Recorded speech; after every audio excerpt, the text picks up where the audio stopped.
우리는 지금 믿음으로 열망하라 하는 제목 속에서 말씀을 생각하는 중에 있습니다. 오늘 우리가 생각할 말씀의 제목은 어두운 시대를 이기기 위한 믿음의 투쟁입니다. 오늘 우리는 엘리야 선지자가 갈멜산에서 바알의 선지자 450인과 아세라 선지자 400인 모두 앞에서 850명과 대결했던 아주 장엄한 장면을 목격하고 있습니다. 엘리야의 시대는 도대체 어떤 시대였길래 하나님의 나라에서 850인의 우상 숭배하는 선지자들이 존재하고 하나님의 선지자는 단 한 명으로서 그들과 대적하고 있느냐 하는 것이지요. 하나님의 나라라는 것을 생각해 보면 이것은 있을 수 없는 일입니다. 그럼에도 불구하고 이것이 엄연히 존재하고 있었던 것입니다. 도대체 하나님의 나라에 무슨 일이 일어났던 것일까요? 하나님의 나라가 도대체 어떻게 되었길래 850인의 우상 숭배 선지자들과 또 하나님 나라의 선지자 한 명과 대결을 해야 되느냐 하는 것입니다.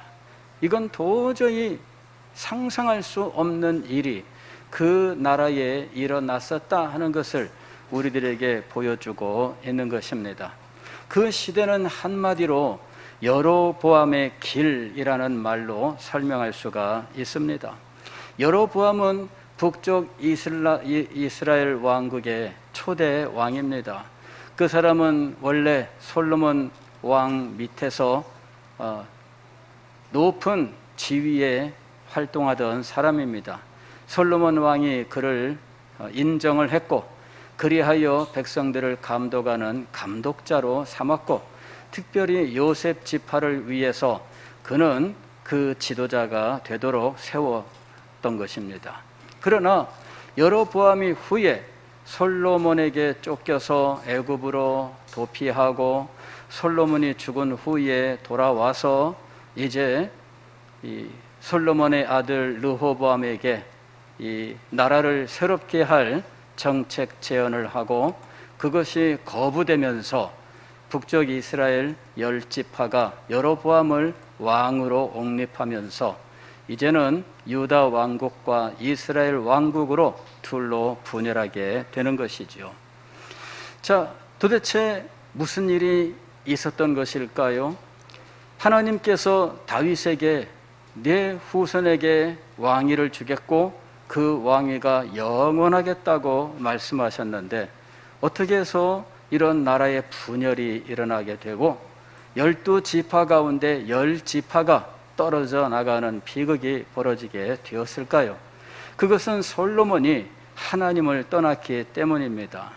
그가 하나님 앞에서 지혜를 구했고 또 다윗의 소망을 따라서 성전을 건축했던 일은 너무나 유명한 일입니다. 그러나 솔로몬이 하나님을 떠났다라고 하는 것은 우리에게 잘 설교되지 않는 내용이에요. 주일학교 때 솔로몬에 대해서 그 지혜, 성전 건축에 대해서는 많이 들었지만 솔로몬이 하나님을 떠나서 하나님께 버림받았다라고 하는 사실에 대해서는 우리가 잘 알지를 못합니다. 사실은 솔로몬이 하나님께 받은 지혜를 잘못 사용했어요. 하나님께서 지혜를 주셨지만 그는 그 지혜를 가지고 인간적인 목적을 달성하기 위하여 인간적인 수단에 동원했던 거예요. 그래서 결국은 세상 모든 나라 왕들이 행하는 이러한 정책을 사용하게 된 겁니다.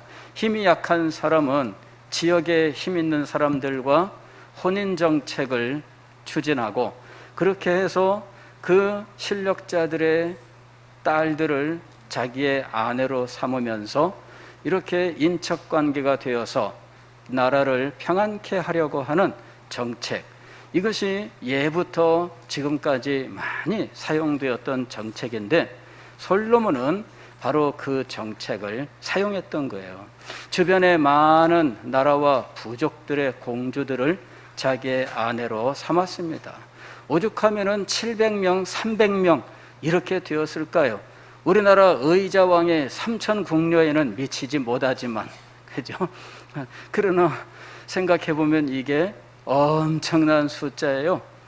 그런데 이 다양한 나라와 부족들의 공주들이 시집을 올 때 그 나라의 종교를 그대로 가져왔고 솔로몬은 그것을 인정해 주었습니다. 그래서 각자 자기의 처소에서 우상을 만들어 놓고 섬기게 되었는데, 솔로몬의 말년에는 이 젊고 어리고 아리따운 이 왕비들에게 그만 빠져서 그들의 종교, 그들의 모든 종교 의식 이런 것들에 솔로몬도 같이 빠져들게 되었다 하는 것입니다. 그래서 솔로몬은 하나님의 나라의 왕이었지만, 그러나 더 이상 하나님의 백성은 아닌 상황으로 떨어져 버리고 말았던 거예요. 수없이 많은 우상 숭배자들을 자기의 아내로 삼고 그들이 자기의 신을 섬기는 모든 일을 후원하는 후원자가 되어버리고 말았던 것입니다. 백성들은 하나님을 섬기고 언약의 백성으로 살아야 합니다. 그리고 이스라엘 나라의 왕은 바로 이 백성들의 지도자로서 언약을 지키고 백성들이 언약의 백성으로 설 수 있도록 든든한 바람막이가 되고 인도자가 되고 지도자가 되어야 했던 것입니다. 그러나 그가 그 지위를 버리게 된 것이에요.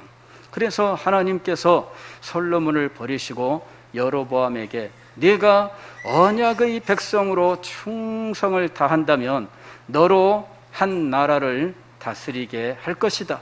10지파를 너에게 줄 것이고 그리고 한 나라를 이루게 할 것이다 라고 말씀을 하셨던 거예요.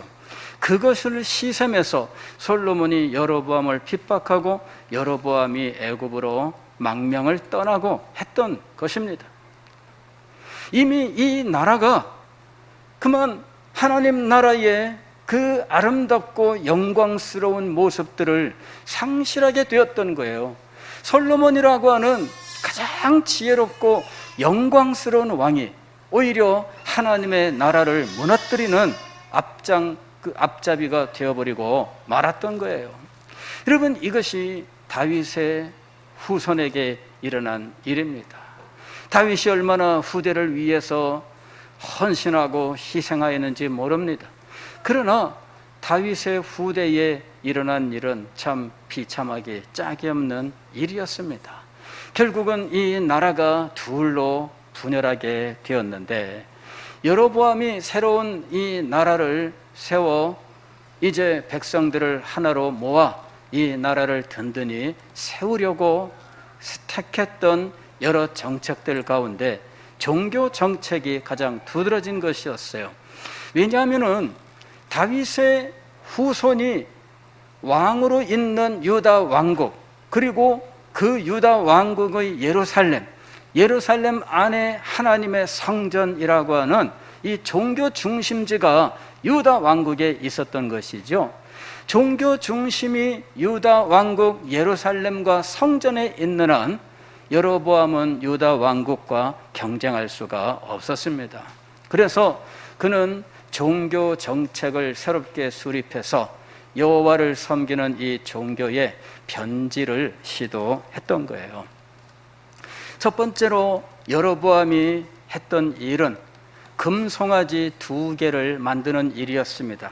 그리고 이 금송아지를 가리켜서 이 금송아지가 너희를 애굽에서 인도하여 낸 여호와다 이렇게 선언을 했어요.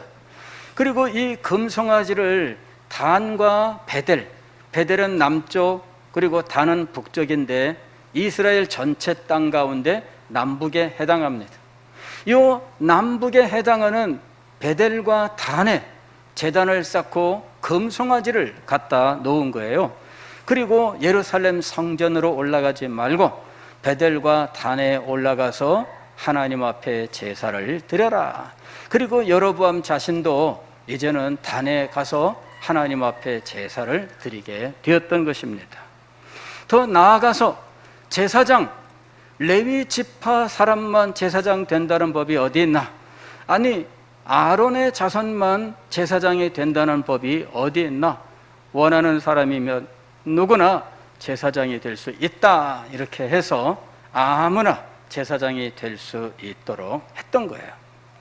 또 세 번째로는 이스라엘이 가장 크게 지키는 절기 가운데 이 속죄절, 대속죄일, 그리고 추수감사절에 해당하는 장막절이 있습니다. 그런데 바로 이 절기가 모두 7월 달에 모여 있는 거예요. 그래서 이 7월 달의 절기가 백성들에게는 참 힘들고 어려운 절기였어요. 그 7월 달은 우리의 7월하고 달라요. 이 7월은 우리로 치면은 9월 말 10월 요때가 되는 겁니다. 자, 그런데 요 절기가 사실은 추수가 막 끝나거나 추수가 진행 중인 한가운데 있어요. 그런데 그때에 예루살렘에 올라가서 모든 남자들이 식구들을 데리고 하나님 앞에 예배를 드리러 가야 했던 것이지요. 그리고 일주일 동안 하나님 앞에서 절기를 지키고 돌아와야 돼요. 그러면은 가는 동안에 여러 날 그곳에서 8일을 지내야 되고 그 다음에 다시 돌아오는 것까지 치게 되면 최소한 2주일, 3주일 정도는 이 절기를 지키는데 사용해야 되는 것이었습니다. 그것이 바로 추수 때와 서로 비슷하게 엇갈려 있기 때문에 백성들은 굉장히 힘들고 어려운 일정을 소화해야 했던 것입니다. 그런데 여로보암이 이 절기를 8월 달로 옮겼어요. 그러니 하나님 앞에 예배하러 예루살렘까지 가지 않고 베델과 단 두 군데 자기들에게 가까운 곳으로 갈 수 있게 하고, 그 다음에 절기도 자기들이 일 다 맞춰놓고 여유 있을 때 절기를 지킬 수 있도록 8월 달로 밀어주니 모든 것들이 얼마나 편해졌는지 모른다 하는 것이죠. 이것이 여로보암이 취한 종교 정책이었습니다. 성경은 이렇게 행한 여로보암의 일을 가리켜서 여로보암의 죄라고 부릅니다. 성경을 읽어보면 여로보암의 죄라고 하는 말이 여러 차례 등장을 해요. 그 다음에 여로보암 이후에는 어떤 말이 자주 등장하느냐면 여로보암의 길이라고 하는 말들이 자주 등장합니다. 여로보암의 길이라고 하는 건 무엇이냐면 여로보암이 행한 그 죄를 따라서 행하는 것을 말하는 거예요. 이것이 여로보암의 길입니다. 다시 말씀을 드리면 이것은 여로보암의 방법입니다. 여로보암의 방법을 여로보암 후대 왕들이 답습을 하였다는 것이죠. 왜냐하면 남쪽 유다와 경쟁하기 위해서 백성들은 언제나 믿음이 신실해지고 하나님의 율법에 충성을 바치게 된다면 예루살렘을 향해 가야 되고 예루살렘에 가서 하나님 앞에 제사를 드려야 한다는 생각을 갖게 되기 때문에 이것을 막기 위해서 때로는 이 바사 왕 때에는 국경선을 만들고 성을 쌓고 백성들이 예루살렘으로 내려가지 못하게 하는 정책까지 시행을 하게 돼요. 끊임없이 이 북쪽 이스라엘 나라의 왕들은 남쪽 유다에 가서 하나님을 섬기는 이 참신앙의 회복을 두려워했던 거예요. 그리고 이 참신앙의 회복을 가로막기 위해서 그들이 선택했었던 방법은 여로보암의 길이라고 하는 거예요.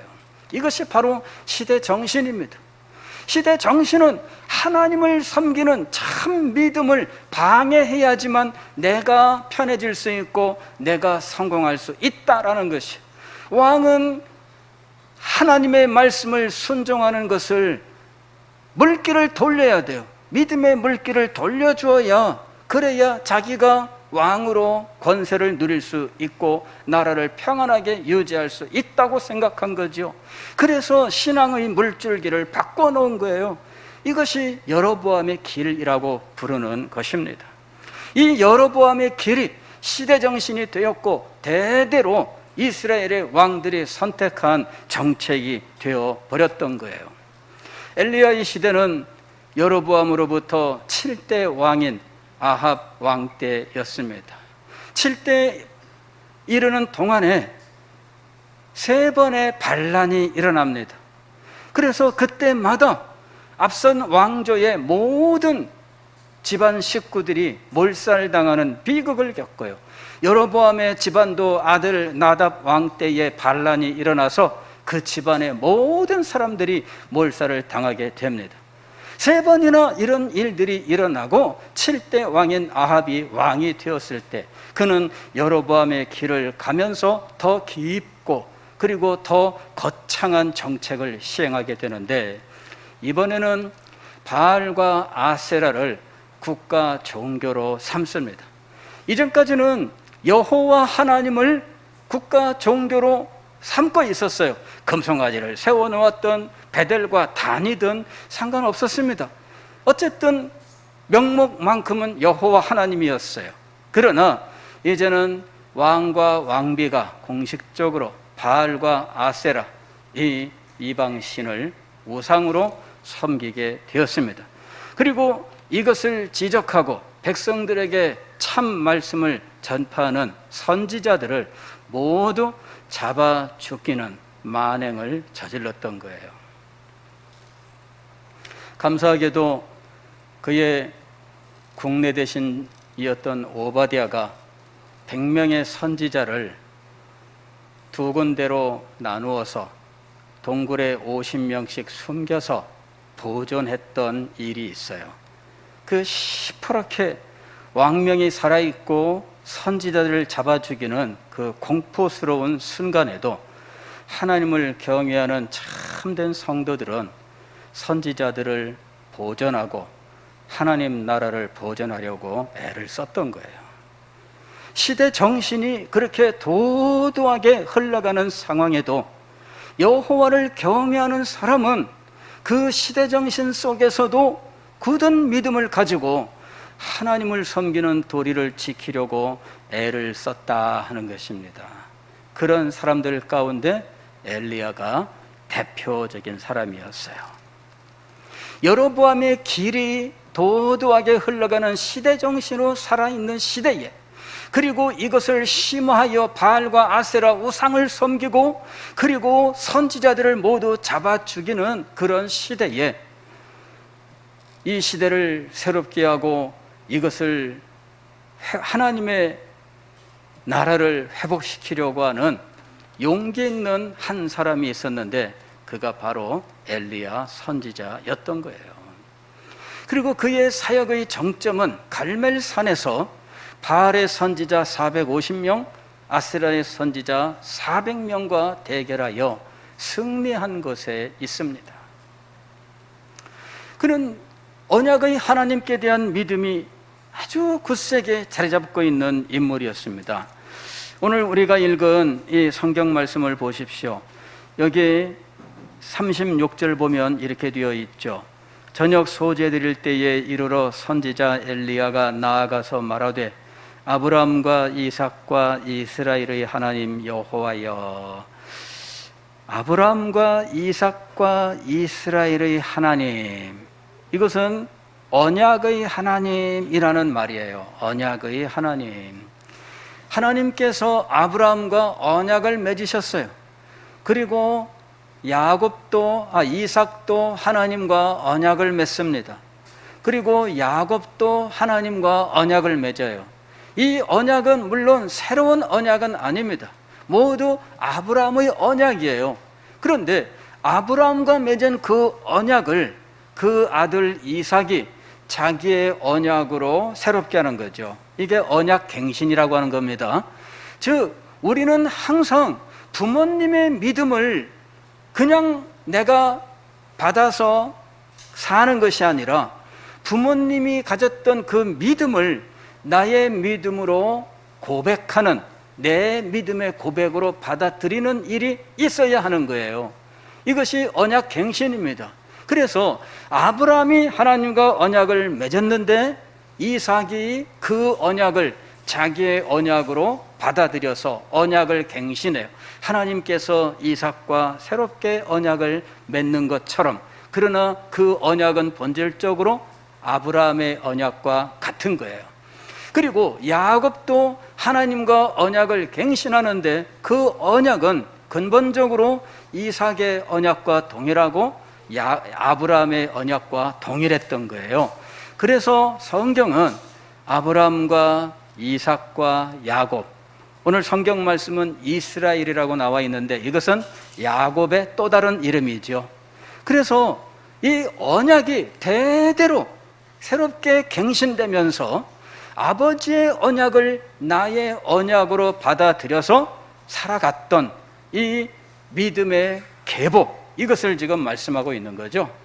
믿음의 계보로서 아브라함과 이삭과 이스라엘의 하나님, 언약의 하나님 여호와여, 지금 바알과 아세라 선지자들과의 대결에서 엘리야는 언약의 하나님을 부르고 있습니다. 언약의 하나님이시여, 주께서 이스라엘 중에서 하나님이신 것과 내가 주의 종인 것과 내가 주의 말씀대로 이 모든 일을 행하는 것을 오늘 알게 하옵소서. 이것도 역시 언약의 이야기예요. 무슨 말씀이냐면은 주께서 이스라엘 중에서 하나님이신 것과, 이것이 언약입니다. 이 내용이 바로 언약이에요. 하나님께서 시내산에서 이스라엘 백성들을 부르셨을 때, 그리고 그들과 언약식을 맺었을 때, 나는 너희의 하나님이라, 나는 너희의 하나님이다. 이 나는 너의 하나님이다 라고 하는 이 말은 항상 이 언약의 가장 중요한 핵심이에요. 하나님은 우리의 하나님이시다. 이것이 하나님이 우리와 언약을 맺으시면서 우리에게 언제나 제1로 세우는 하나의 언약의 원리예요. 그래서 하나님께서 아브라함에게 나타나실 때 언제나 하나님은 당신을 이렇게 얘기하셔요. 나는 전능하신 하나님이다. 나는 만군의 하나님 여호와다. 이렇게 얘기해요. 하나님 자기를 계시하는 거예요. 이것이 바로 언약입니다. 하나님은 우리의 하나님이 되시는 것입니다. 그리고 우리는 그의 백성이 되는 것이죠. 이것이 언약입니다. 하나님은 우리의 하나님이시고 우리는 하나님의 백성입니다. 이것이 언약이에요. 이것을 세우는 것이 언약입니다. 그리고 이 관계를 늘 살아있게 하는 것은 하나님의 말씀에 순종하는 거예요. 하나님은 자기 백성을 향하여 말씀하시고 그 백성은 하나님의 말씀에 순종하는 것입니다. 이것이 언약입니다. 이 언약이 제대로 체결되고 이 언약을 신실하게 지켜 나아갈 때 하나님께서 자기 백성된 이스라엘에게 축복하시는 것이죠. 그리고 이와 같은 언약의 원리가 그대로 신약시대 우리에게 그대로 적용이 된 거예요. 우리에게 적용된 언약의 명칭을 우리는 은혜 언약이라고 부르는 것입니다. 은혜 언약은 아브라함에게 주셨던 그 언약을 핵심으로 하고 있어요. 그래서 하나님은 우리의 하나님이 되시는 거지요. 우리는 하나님의 백성이 됩니다. 그런데 은혜 언약에서는 바로 그 하나님이 우리의 하나님이시고 우리가 하나님의 백성 되는 그 사이에 무엇이 있느냐면 중보자 예수 그리스도가 있는 거예요. 중보자 예수 그리스도께서 우리를 하나님께로 중매를 서시는 거죠. 그래서 그리스도께서 우리의 중보자가 되시는 거예요. 중보자는 아무나 되는 것이 아닙니다. 십자가 위에서 우리를 위하여 생명을 주시는 이 분이 우리의 중보자가 되시는 거예요. 그래서 우리가 자격이 없는 자들인데 그의 십자가의 죽음을 통해서 죄사함을 얻고 우리가 믿음으로 하나님의 백성이 되게 하셨던 거예요. 그래서 우리가 은혜 언약을 따라서 하나님이 우리의 하나님이시고 우리는 그의 백성이 되는 언약의 백성이 되었던 것입니다. 그리고 이 언약의 백성들은 언제나 하나님의 말씀을 듣고 그 말씀에 순종하면서 약속하신 생명의 축복 그리고 땅의 기름진 복을 받아 누리게 되어 있는 것이죠. 이것은 성경이 우리에게 말씀하는 대원칙이에요. 에덴 동산으로부터 새 하늘과 새 땅에 이르기까지 도도하게 흘러가는 이 끊어지지 않는 하나의 물줄기입니다. 이것이 거대한 물줄기예요. 에덴 동산에서 타락하기 전에 아담과 하와가 하나님과 언약을 맺었을 때 그들이 하나님 앞에서 하나님은 우리의 하나님입니다, 우리는 주님의 백성입니다 그러면서 하나님의 말씀에 순종을 하는데, 그들에게 주셨던 순종의 계명은 선악과를 따먹지 말라라고 하는 순종의 계명이에요. 그 순종의 계명을 지키면서 여호와 하나님은 우리의 하나님이시며 우리는 주의 백성입니다 라고 하는 이 언약의 삶을 살게 되었던 거예요. 그런데 불순종하여 선악과를 따먹음으로 그들은 에덴 동산에서 쫓겨나게 되었고, 언약에 따라서 불순종한 자들에게 임하게 되는 죄의 정죄와, 그리고 에덴 동산에서 쫓겨나고 또 영원한 멸망으로 떨어지게 되었던 거예요. 하나님께서는 이 언약으로, 언약에 대한 불순종으로 멸망에 처한 인생들을 위하여 하나의 구원의 계획을 가지고 계셨는데, 그것이 바로 은혜 언약인 것입니다. 중보자를 예비하시고 중보자를 통해서 타락한 인생들을 구원하셔서 다시 언약의 백성으로 삼는 거예요. 바로 그 은혜 언약의 시행, 그리하여 하나님의 백성들을 하나님의 나라 백성으로 회복시키시는 그 영광스러운 일들을 구약시대에도 계시를 하셨는데, 지금 엘리야는 그 언약에 따라서 하나님 앞에 기도를 드렸던 거예요. 아브라함과 이삭과 이스라엘의 하나님 여호와여, 주께서 이스라엘 중에서 하나님이신 것과 내가 주의 종인 것과 내가 주의 말씀대로 이 모든 일을 행하는 것을 오늘 알게 하옵소서. 언약의 하나님, 하나님은 언약의 하나님이시고 우리는 언약의 백성이심을, 그리하여 내가 하나님의 언약을 믿음으로 지금 이 일을 행하고 있음을 증명하여 주옵소서라는 거예요. 증명하여 주옵소서. 알게 하여 주옵소서. 증명하여 주옵소서. 여호와여 내게 응답하소서. 내게 응답하소서. 이 백성에게 주 여호와는 하나님이신 것과, 여호와는 이 백성에게 무엇인 것과? 하나님이신 것과. 언약을 언제나 하나님에게 말씀을 드리면서 그 언약에 따라서 하나님께서 우리의 기도를 들으시고 우리를 축복하신다라고 하는 이 분명한 믿음을 가지고 하나님 앞에 기도하고 있는 거예요. 솔로몬 때부터 하나님과 맺은 이 언약을 상실했어요. 그리고 여로보암 왕은 하나님 자신을 부인하는 자리에까지 나갔습니다. 아합 왕은 우상을 끌어들이는 이 우상 숭배를 이 왕의 그 중심에까지 데리고 오는 이런 죄를 저질렀습니다.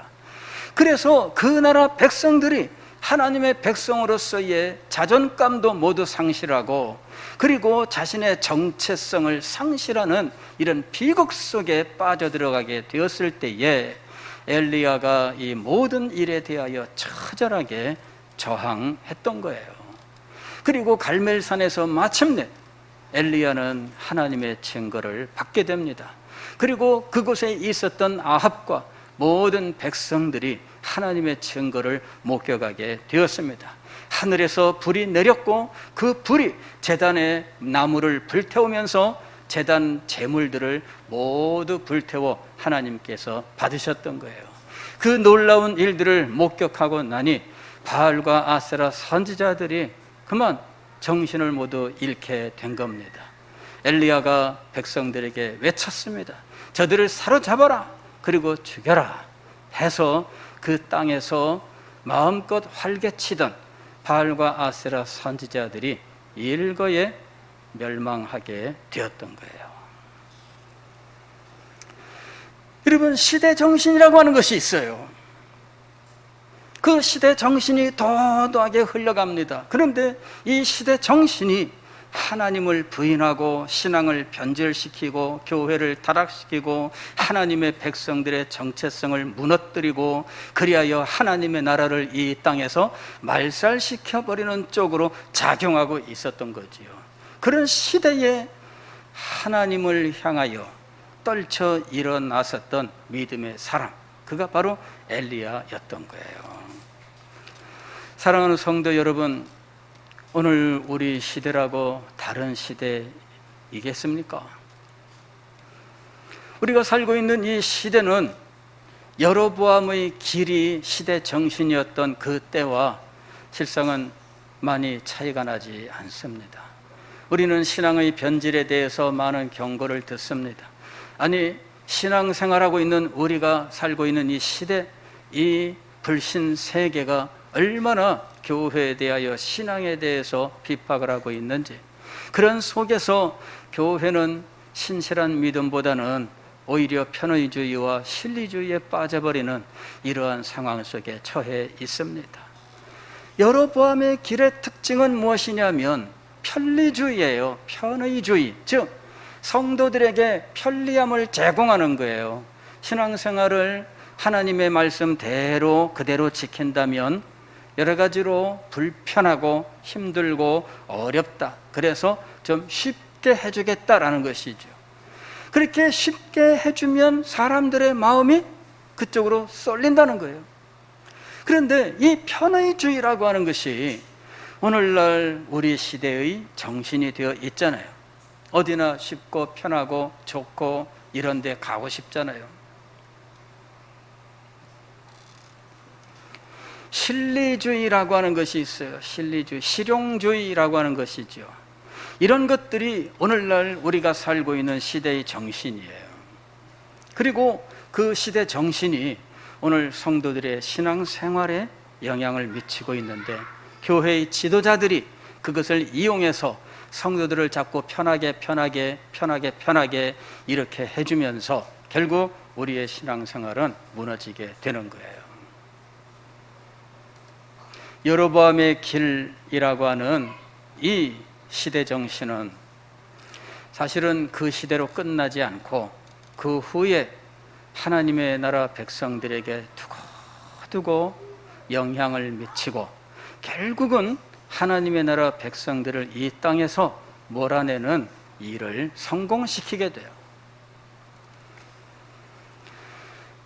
성도 여러분, 오늘 우리가 두려워해야 되는 것이 바로 그것입니다. 이미 이 시대는 실용주의가 대세를 이루고 있는 상황이에요. 그런 속에서 우리가 믿음을 지키기 위해서 실용주의에 영합을 해서는 안 되는 겁니다. 그나마 교회를 유지하기 위해서 실용주의에 편승을 해야만 됩니다라고 하는 일들이 있었어요. 이것이 바로 마케팅 기법을 사용한다든지 심리학 기법을 사용한다든지 하는 일들이었어요. 그 다음에 신비주의라고 하는 것을 끌어들여서 이 성령의 역사로서의 신비주의가 아니라 상징으로서의 신비주의예요. 그래서 중세의 이런 여러 가지 상징들을 예배실 안에 끌어들이고 그러한 방법들을 교회 예식숭에 사용하면서 이것들을 모두 활용하는 일들이 벌어지는 것이죠. 그렇게 하면서 신앙을 변질시키는 일들이 점점 진행되고 있는 거예요. 우리 주변에 우리의 믿음을 무너뜨리게 하는 일들이 얼마나 많은지 몰라요. 그런 것과 더불어서 이 시대가 안고 있는 젊은이들이 사라지는 이 시대의 현상들과 그리고 교회 안에서 이 일들이 더욱더 빠르게 진행되고 있는 이런 일들을 우리가 동시에 경험하고 있는 겁니다. 우리는 지금 사방으로 우겨쌈을 당하고 있는 상황입니다. 이럴 때 우리에게 필요한 것이 무엇일까요? 하나님의 말씀대로 살아가는 믿음이에요. 언약의 하나님께 대한 믿음입니다.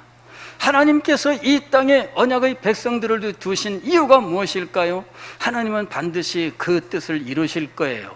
그래서 하나님께서 초대교회 그 한 줌의 사람들을 가지고 전 세계에 복음을 전파하셨던 것처럼 지금 이 시대에도 하나님께서는 당신의 이 언약을 온 세상에 전파하고자 하시는 그 뜻을 위하여 다시금 우리에게 역사하신다고 하는 겁니다. 우리는 그 믿음을 가져야 돼요. 그 믿음을 가져야만 이 시대를 우리가 이길 수 있습니다. 이 믿음을 포기한다면 우리는 결코 이 시대를 이겨나갈 수가 없는 거예요. 우리는 언약의 백성으로서 하나님께서 모든 이방인들을 불러 구원을 하시고 또한 하나님의 나라를 온 세상에 창대케 하신다고 하는 이 믿음을 끝까지 간직해야 하는 것입니다. 하나님께서는 그 일을 이루기 위해서 놀라운 부흥의 역사를 허락해 주셨습니다. 그러므로 우리 시대에도 하나님은 이렇게 역사하실 수 있습니다. 아니, 이렇게 역사하십니다. 다만 이것을 믿는 믿음의 백성들이 있느냐라고 하는 것입니다. 그리고 이것을 믿고 믿음으로 투쟁하는 하나님의 사람들이 있느냐라고 하는 것입니다. 하나님은 호렙산에서 엘리야를 만나셨을 때 나 하나밖에 남지 않았습니다 라고 이야기하는 엘리야 선지자에게 바알에게 무릎 꿇지 한 7,000명을, 바알에게 무릎 꿇지 아니한 7,000명을 내가 남겨놓았다라고 말씀하셨습니다. 저는 오늘날도 하나님께서 바알에게 무릎 꿇지 아니한 7,000명을 남겨놓으신 줄 믿습니다. 문제는 그 7,000명을 우리가 만나러 가야 된다는 거예요. 어떻게?